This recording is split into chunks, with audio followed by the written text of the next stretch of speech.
અને હવે વાત કરીએ દેશ અને ગુજરાતના વરસાદની। છેલ્લા કેટલાક દિવસોમાં રાજ્યમાં મેઘરાજાએ મંડાણ કર્યા છે, તો બીજી તરફ દેશના અનેક રાજ્યોમાં રેડ અને ઓરેન્જ એલર્ટના પગલે જનજીવન અસ્તવ્યસ્ત થઈ ગયું છે। પૂર્વોત્તરના રાજ્યોથી લઈને ઉત્તરના રાજ્યોમાં વરસાદ આફત બનીને વરસી રહ્યો છે। ક્યાંક મેઘમહેર છે, તો ક્યાંક વરસાદ મુસીબત બનીને આવ્યો છે। દેશના કેટલાક રાજ્યોમાં મેઘરાજાનું રૌદ્ર સ્વરૂપ જોવા મળી રહ્યું છે।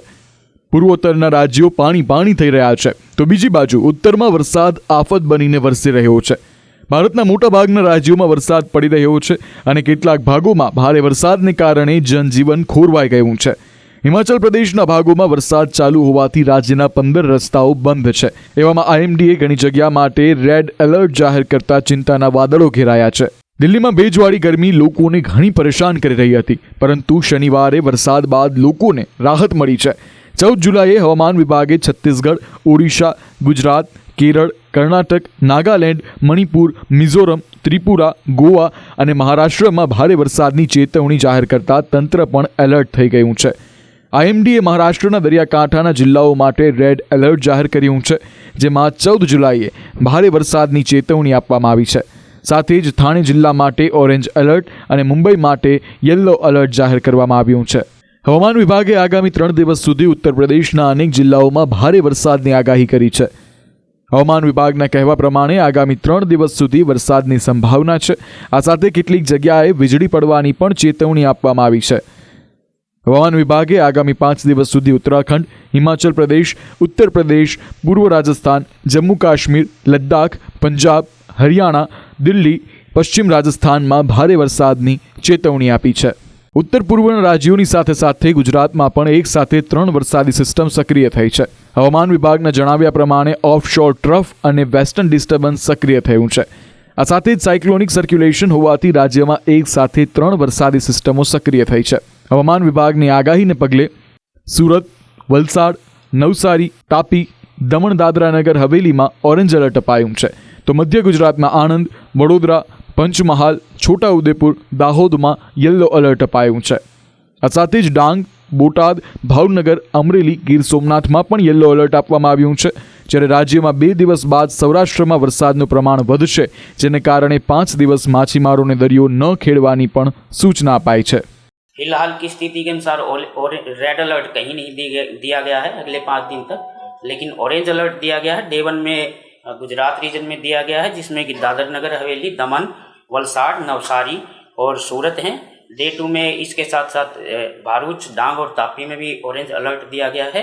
और जहां डे 3 की बात है वो सिमिलर रहेगा डे 2 की जैसे। और डे 4 में जो है उस थोड़ा सा एक्टिविटी गुजरात रीजन में कम होगी, दादर नगर हवेली और दमन में, नवसारी और वलसाड़। और डे 5 में भी ऐसा ही रहेगा। जहाँ तक सौराष्ट्र कच्छ का सवाल है, डे 1 और डे 2 में कोई ऑरेंज अलर्ट नहीं है, जबकि डे 3 में एक्टिविटी बढ़ने की उम्मीद है, जिसमें हमने भावनगर, अमरेली, गिर सोमनाथ, दीव, पोरबंदर, जूनागढ़ और राजकोट में ऑरेंज अलर्ट दिया गया है। તો હવામાન નિષ્ણાંત અંબાલાલ પટેલે પણ ગુજરાતમાં સારા ચોમાસાની આગાહી કરી છે। તેમના મતે જુલાઈના અંત અને ઓગસ્ટની શરૂઆતમાં મેઘમહેર જામશે। 15 થી 16 જુલાઈ સુધીમાં બંગાળની ખાડીમાં સિસ્ટમ સક્રિય થશે, જેના કારણે 17 થી 24 જુલાઈ સુધીમાં ભારે વરસાદ રહેશે। તો દક્ષિણ ગુજરાત અને સૌરાષ્ટ્રમાં ભારેથી અતિભારે વરસાદની પણ આગાહી કરવામાં આવી છે। અંબાલાલ પટેલના જણાવ્યા પ્રમાણે અમદાવાદ, ગાંધીનગર અને વડોદરામાં વરસાદની ઘટ પૂરી થશે। ગુજરાતમાં સચરાચર સારો વરસાદ થવાની શક્યતા છે। અલબત્ત કેટલાક ભાગમાં ભારેથી અતિભારે વરસાદ થવાની શક્યતા છે। કેટલાક ભાગમાં પૂરની સ્થિતિ રહેવાની શક્યતા છે, જેમાં તારીખ 16, 17થી 22, 23, 24 સુધીમાં આહવા, ડાંગ, વલસાડમાં ભારેથી અતિભારે વરસાદ થાય, ત્યાંથી 200 કે 300 mm જેટલા વરસાદની શક્યતા રહેશે। આ ઉપરાંત સુરત વગેરે ભાગોમાં પણ 200 mm તેથી વધારે વરસાદ થવાની શક્યતા રહેશે। જંબુસર, ભરૂચના ભાગોમાં પણ વધુ વરસાદ થવાની શક્યતા રહેશે। દક્ષિણ સૌરાષ્ટ્રના ભાગોમાં 200 થી 300 mm જેવો વરસાદ થવાની શક્યતા રહેશે। પશ્ચિમ સૌરાષ્ટ્રના ભાગોમાં પણ 150 થી 200 mm જેવો વરસાદ થવાની શક્યતા રહેશે। મધ્ય સૌરાષ્ટ્રના ભાગોમાં પણ 200 mm આસપાસ વરસાદ થવાની શક્યતા રહેશે। કચ્છના ભાગોમાં 75 mm જેવો વરસાદ થવાની શક્યતા રહેશે। સ્થિતિ રહી ન્યુટ્રલ કન્ડિશન તો ઘટ પૂરવી અશક્ય છે। આમ છતાં ખેડૂતો માટે કંઈક આ વરસાદ સારો ગણી શકાય।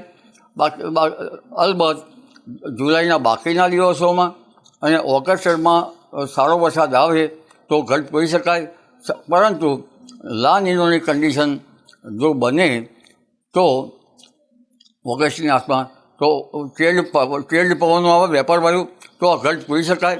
બાકી લા નિનોની કન્ડિશન અંગે હવામાનવિદો અસમંત છે. લા નિનોની કન્ડિશન ન બને તો દેશનું ચોમાસું કમજોર રહેવાની સ્થિતિની નોબત આવી શકે.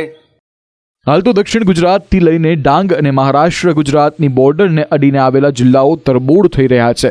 ત્યારે આગામી દિવસોમાં દેશના વિવિધ રાજ્યો સહિત ગુજરાતમાં પણ વરસાદની રમઝટ નક્કી છે. બ્યુરો રિપોર્ટ, સંદેશ ન્યૂઝ.